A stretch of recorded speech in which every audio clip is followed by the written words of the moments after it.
Chapter 12. Alice's Evidence.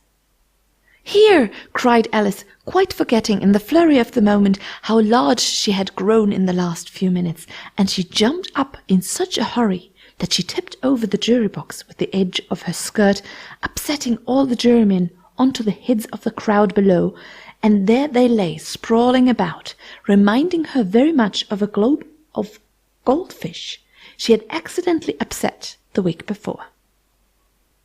"Oh, I beg your pardon," she exclaimed in a tone of great dismay, and began picking them up again as quickly as she could, for the accident of the goldfish kept running in her head, and she had a vague sort of idea that they must be collected at once and put back into the jury box, or they would die. "The trial cannot proceed," said the king in a very grave voice, "until all the jurymen are back in their proper places. All," he repeated with great emphasis, looking hard at Alice as he said so. Alice looked at the jury box and saw that, in her haste, she had put the lizard in her head downwards, and the poor little thing was waving its tail about in a melancholy way, being quite unable to move. She soon got it out again and put it right. "Not that it signifies much," she said to herself. "I should think it would be quite as much use in the trial, one way up as the other." As soon as the jury had a little recovered from the shock of being upset, and their slates and pencils had been found and handed back to them, they set to work very diligently to write out a history of the accident, all except the lizard, who seemed too much overcome to do anything but sit with its mouth open, gazing up into the roof of the court. "What do you know about this business?" the king said to Alice. "Nothing," said Alice. "Nothing whatever," persisted the king. "Nothing whatever," said Alice. "That's very important," the king said, turning to the jury. They were just beginning to write this down on their slates when the White Rabbit interrupted. "Unimportant? Your Majesty means, of course," he said in a very respectful tone, but frowning and making faces at him as he spoke. "Unimportant, of course, I meant," the king hastily said, and went on to himself in an undertone. "Important, unimportant, important, unimportant, important," as if he were trying which word sounded best. Some of the jury wrote it down important, and some unimportant. Alice could see this, as she was near enough to look over their slates. "But it doesn't matter a bit," she thought to herself. At this moment the king, who had been for some time busily writing in his notebook, called out, "Silence!" and read out from his book, "Rule 42. All persons more than a mile high to leave the court." Everybody looked at Alice. "I'm not a mile high," said Alice. "You are," said the king. "Nearly 2 miles high," added the queen. "Well, I shan't go at any rate," said Alice. "Besides, that's not a regular rule. You invented it just now." "It's the oldest rule in the book," said the king. "Then it ought to be number 1, said Alice. The king turned pale and shut his notebook hastily. "Consider your verdict," he said to the jury in a low, trembling voice. "There is more evidence to come yet, please, your Majesty," said the White Rabbit, jumping up in a great hurry. "This paper has just been picked up." "What's in it?" said the Queen. "I haven't opened it yet," said the White Rabbit, "but it seems to be a letter written by the prisoner to somebody." "It must have been that," said the king, "unless it was written to nobody, which isn't usual, you know." "Who is it directed to?" said one of the jurymen. "It isn't directed at all," said the White Rabbit. "In fact, there is nothing written on the outside." He unfolded the paper as he spoke and added, "It isn't a letter after all. It's a set of verses." "Are they in the prisoner's handwriting?" asked another of the jurymen. No, they are not, said the White Rabbit, and that's the queerest thing about it. The jury all looked puzzled. He must have imitated somebody else's hand, said the king. The jury all brightened up again. Please, your majesty, said the knave, I didn't write it, and they can't prove that I did. There's no name signed at the end. If you didn't sign it, said the king, that only makes the matter worse. You must have meant some mischief, or else you'd have signed your name like an honest man. There was a general clapping of hands at this. It was the first really clever thing the king had said that day. That proves his guilt, of course, said the queen. So off with. It doesn't prove anything of the sort, said Alice. Why, you don't even know what they're about. Read them, said the king. The White Rabbit put on his spectacles. Where shall I begin, please, your majesty? He asked. Begin at the beginning, the king said very gravely, and go on till you come to the end. Then stop. There was dead silence in the court whilst the White Rabbit read out these verses. They told me you had been to her, and mentioned me to him. She gave me a good character, but said I could not swim. He sent them word I had not gone. We know it to be true. If she should push the matter on, what would become of you? I gave her 1, they gave him 2, you gave us 3 or more. They all returned from him to you, though they were mine before. If I or she should chance to be involved in this affair, he trusts to you to set them free, exactly as we were. My notion was that you had been, before she had this fit, an obstacle that came between him and yourselves and it.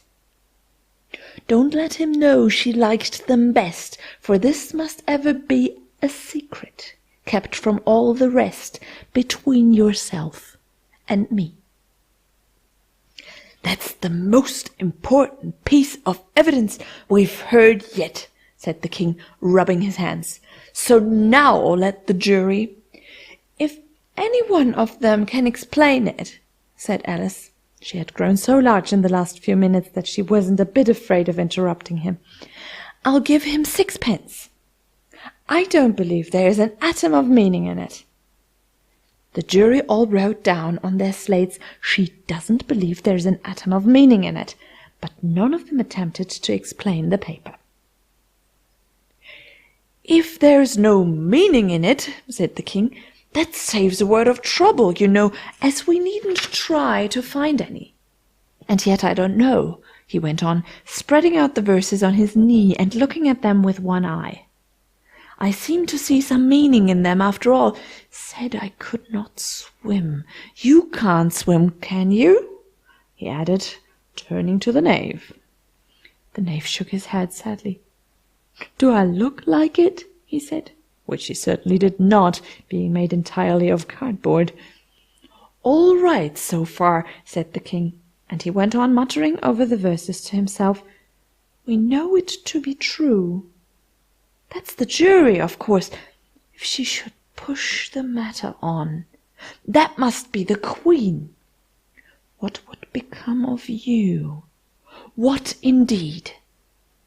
I gave her 1, they gave him 2. Why, that must be what he did with the tarts, you know.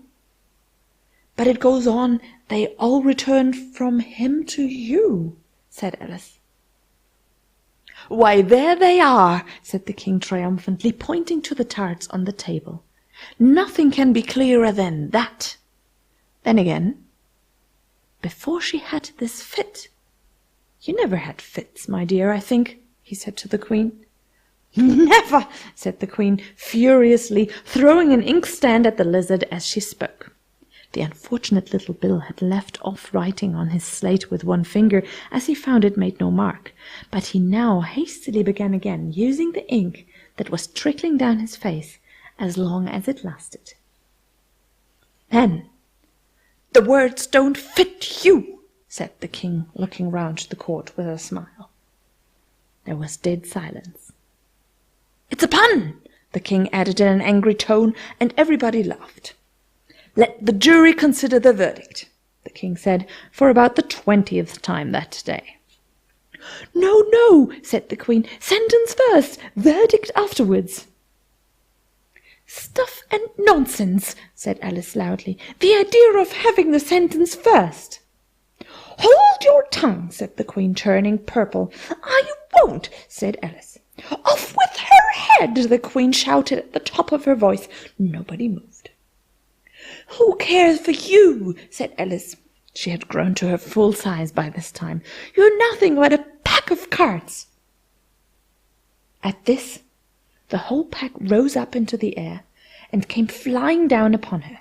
She gave a little scream, half of fright and half of anger, and tried to beat them off, and found herself lying on the bank, with her head in the lap of her sister, who was gently brushing away some dead leaves that had fluttered down from the trees upon her face.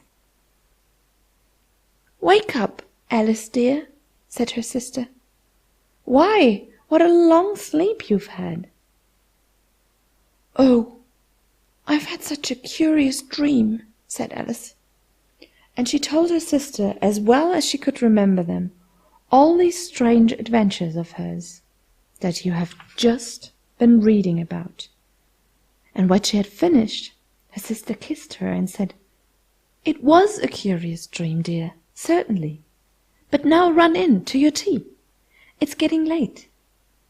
So Alice got up and ran off, thinking while she ran, as well she might, what a wonderful dream it had been. But her sister sat still just as she left her, leaning her head on her hand, watching the setting sun and thinking of little Alice and all her wonderful adventures, till she too began dreaming after a fashion. And this was her dream. First she dreamed about little Alice herself. Once again the tiny hands were clasped upon her knee, and the bright, eager eyes were looking up into hers. She could hear the very tones of her voice, and see that queer little toss of her head to keep back the wandering hair that would always get into her eyes. And still as she listened, or seemed to listen, the whole place around her became alive with the strange creatures of her little sister's dream. The long grass rustled at her feet as the white rabbit hurried by. The frightened mouse splashed his way through the neighboring pool. She could hear the rattle of the teacups as the March Hare and his friends shared the never-ending meal, and the shrill voice of the queen ordering off her unfortunate guests to execution. Once more the pig baby was sneezing on the Duchess's knee, while plates and dishes crashed around it. Once more the shriek of the griffin, the squeaking of the lizard's slate pencil, and the choking of the suppressed guinea pigs filled the air, mixed up with the distant sob of the miserable mock turtle. So she sat on with closed eyes, and half believed herself in Wonderland, though she knew she had but to open them again, and all would change to dull reality. The grass would be only rustling in the wind, and the pool rippling to the waving of the reeds. The rattling teacups would change to tinkling sheep bells, and the queen's shrill cries to the voice of the shepherd boy, and the sneeze of the baby, the shriek of the griffin, and all the other queer noises would change, she knew, to the confused clamour of the busy farmyard, while the lowing of the cattle in the distance would take the place of the mock turtle's heavy sobs. Lastly, she pictured to herself how the same little sister of hers would, in the after-time, be herself a grown woman, and how she would keep, through all her riper years, the simple and loving heart of her childhood, and how she would gather about her other little children, and make their eyes bright and eager with many a strange tale, perhaps even with the dream of Wonderland of long ago, and how she would feel with all their simple sorrows, and find a pleasure in all their simple joys, remembering her own child life and the happy summer days.